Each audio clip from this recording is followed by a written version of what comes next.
Hello everyone. So, in the series of lessons that I had promised on basic accounting concepts, today I am going to discuss the last golden rule. We have already discussed the golden rule relating to the nominal account and real account. Today we are going to discuss the golden rule relating to the personal account.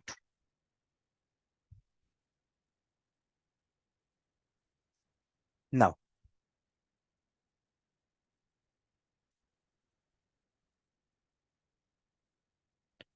if we can recall, we have already discussed the golden rules relating to the real account, that is debit what comes in and credit what goes out. And we also discussed what are the accounts in the balance sheet that generally comes under this heading. In theory, as I told you, all accounts in balance sheets are real accounts because they are generally carried forward to the next financial year. So the closing balance of this year becomes the opening balance of next year. So the general golden rule that this specific golden rule or account relates to is tangible fixed assets. Now there are two kinds of tangible fixed assets, depreciable and depletable. Second, intangible fixed assets. Third, cash and inventory only for trading companies because they are buying and reselling the finished goods. Then in the last lecture brief session that I uploaded, we discussed about nominal account. The golden rule states that debit all expenses and losses and credit all incomes and gains. And you will find that the general items included in this account, they all belong to income statement, as the US GAAP, US CPA aspirants would like to call it, or profit and loss account,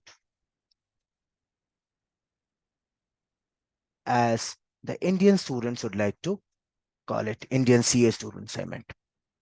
Now, if you want elaborate discussions on these lectures, you will generally find them on the previous two videos, series of videos that I uploaded.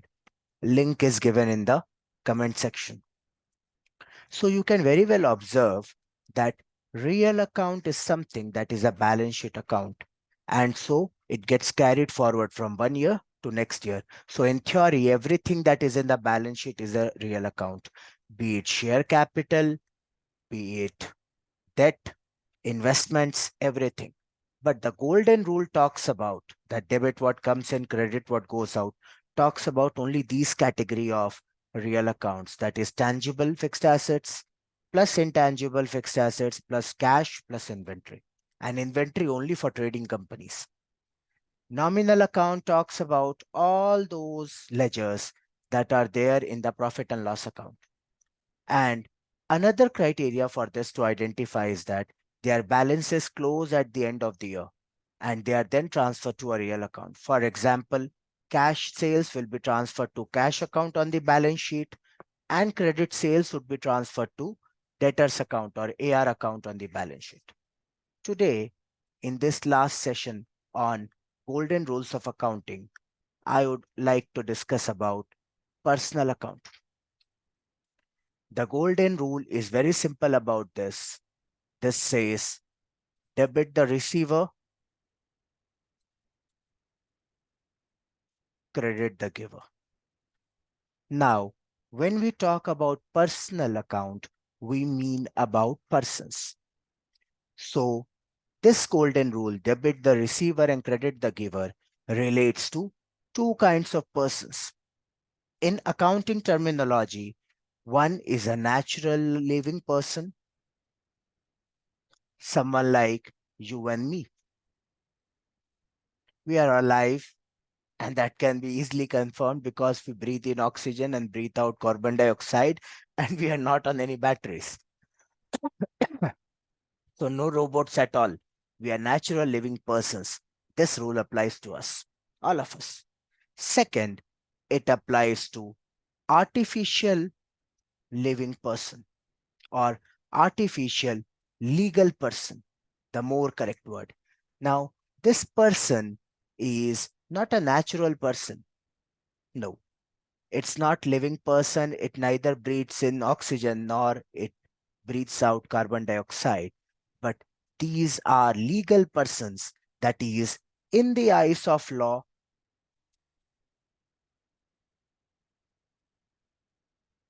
these are persons. Now, the examples are innumerable for legal persons. Companies, all kind of companies, public or private. It includes from Apple, HDFC Bank, Tesla, Microsoft, all are legal companies and are legal persons in the eyes of law. Why? Because whenever you are taking a case against the Apple, if you have any grievance, the case is registered against the Apple. So the plaintiff, if you are the prosecution, the defendant is the Apple company and not the CEO, the board of directors, or anyone else. In the same way, whenever a company brings out a case against an individual or another company, the prosecution plaintiff is generally the company, not the board of directors or the living persons associated.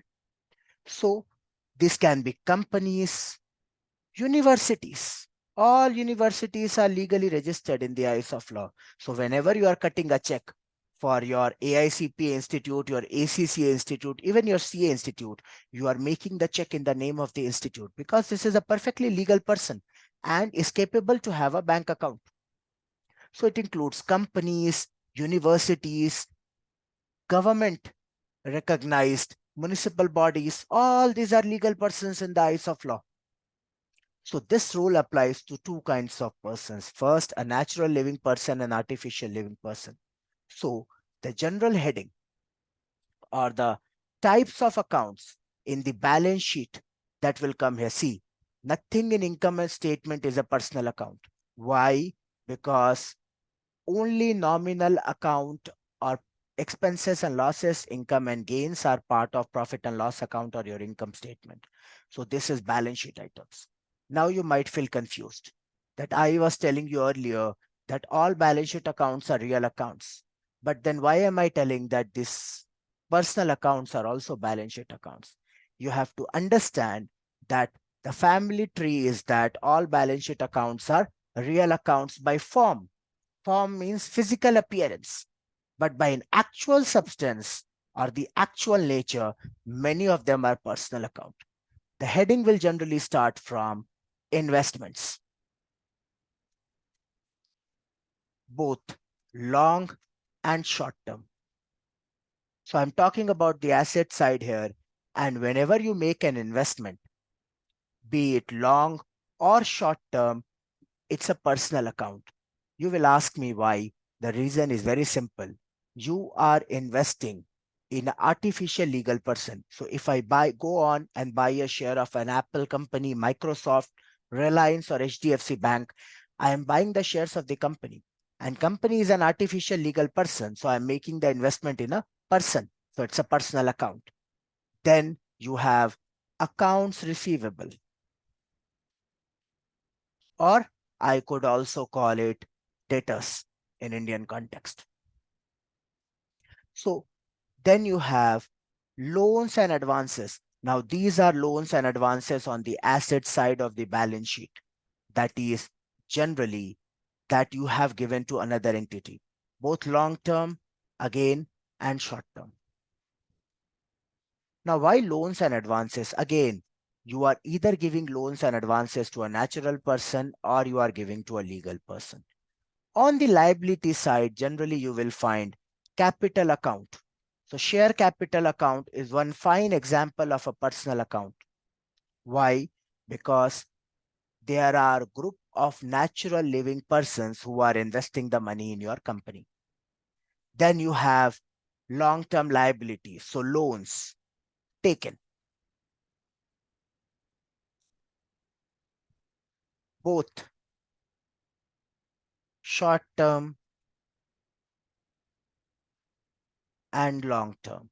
This is part of a personal account because whenever you are taking loan, you are either taking it from an individual or from a financial institution or from any other company.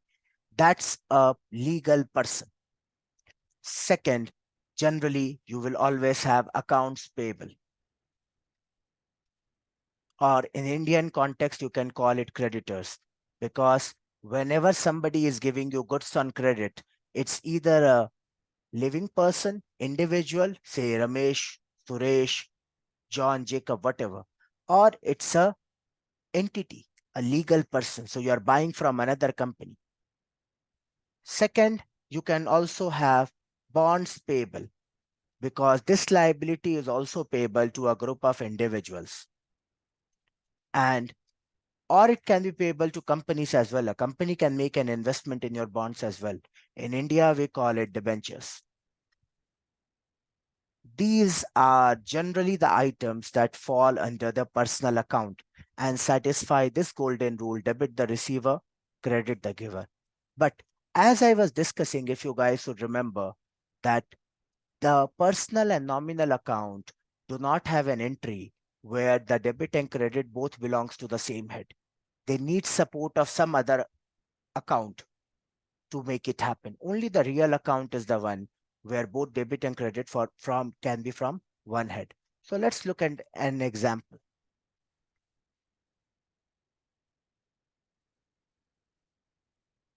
Credit sale to Mr. X, a living person. Credit sale to Mr. X amounting to $10,000. Now the debit will be Mr. X, but we generally classify it under the balance sheet as accounts receivable or AR. So this is debited. Why? Debit the receiver. He received the goods when I sold him something or provided him the services, and credit goes to all income and gains, nominal account. So it's either revenue or you can call it also sales. So look, the personal account and nominal account are working together.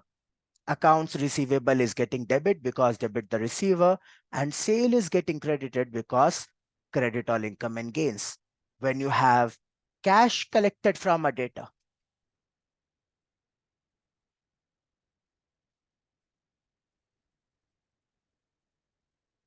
you generally have debit what comes in and credit the giver, who in this case is your debtor. Now debtor is an individual, maybe by name, or even a company, say X Limited. It's either a real person, that is natural person, or artificial person, but you are crediting data, and generally we credit it under an heading AR.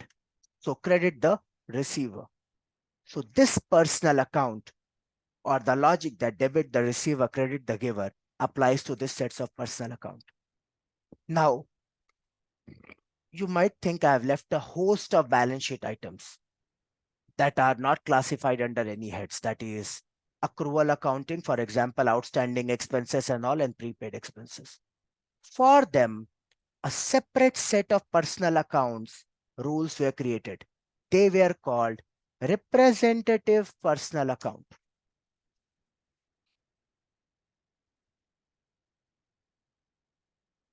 Now, these generally apply to outstanding expenses in your balance sheet that you are creating as a liability. This also applies to all headings under shareholders equity. or stockholders' equity except capital account. So outstanding expense, the example can be very simple. Wages payable. It can also be salaries payable, rent payable, electricity payable, whatever. And capital account other headings can include your APIC, that is also known as securities premium in India.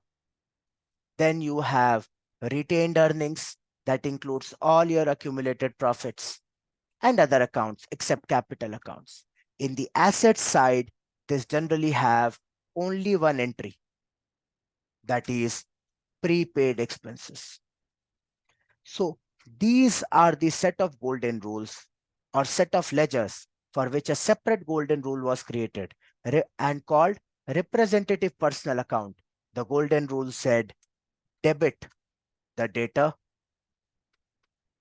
and credit the creditor. Now the question begets, why did we even need this? I will tell you why. See, periodicity concept tells that account should be closed at the end of 12 months. I will be moving into this concept in my next series of videos. But see, there is a periodicity concept applied all over the world that says account should be closed after a definite period of time. We all agree, accountants uniformly across the world, that it is 12 months. In India, it's April to March. US and Europe, it's calendar year. Now, the problem is that will leave some unpaid expenses and unreceived revenue on your balance sheet, or prepaid expenses on your balance sheet. In that case, the existing golden rules were not sufficient to cover this. See, for example, if salary is payable, you have salary expense debit. Of course, this satisfies the golden rule, debit all expenses and losses. But the credit goes to salary payable account. Now, if I look at my existing golden rules, neither it is credit what goes out because nothing has yet gone out, neither it is crediting any income or gains, nor it fits the heading of normal personal account that credit the giver. I'm not getting credited.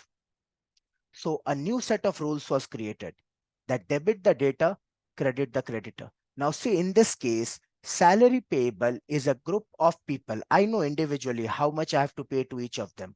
Together, I called it salary payable account, and I debited all expenses and losses, and I credited my creditor whom I have to pay. It can also be applied for wages. For example, wages expense debit and wages payable credit. So I debited my expense and I credited my creditor. So there are two accounts involved, nominal and representative personal. In the asset side, there is generally only one heading that fits this description, that's prepaid expenses. So suppose I've paid 3 years health insurance in advance. So the journal entry I generally pass is prepaid expense, debit, cash, credit. Now this is a real account, right? Credit what goes out. This is a representative personal account. It's not fitting under any definition. See, real account, debit what comes in. Nothing has come out. I've actually paid cash. I am going to receive service against it. It's not even my data because it's not in the ordinary course of business. Second, it's not a nominal account, but it's because it is not yet an expense. I will teach you accrual accounting concept. You will learn there that we match the expense to the period in which it was incurred. This is a prepaid expense. The period has not yet come. So the only golden rule that is left is debit the debtor. I am the debtor here because if I've paid 3 years health insurance in advance, for 3 years, I'm going to utilize the services. So for these sets of accounts, a separate golden rule was created. Debit the debtor, credit the creditor. And for all other personal accounts, that is natural person and artificial legal person, we have debit the receiver and credit the giver. And I have provided you proper headings which belongs to what.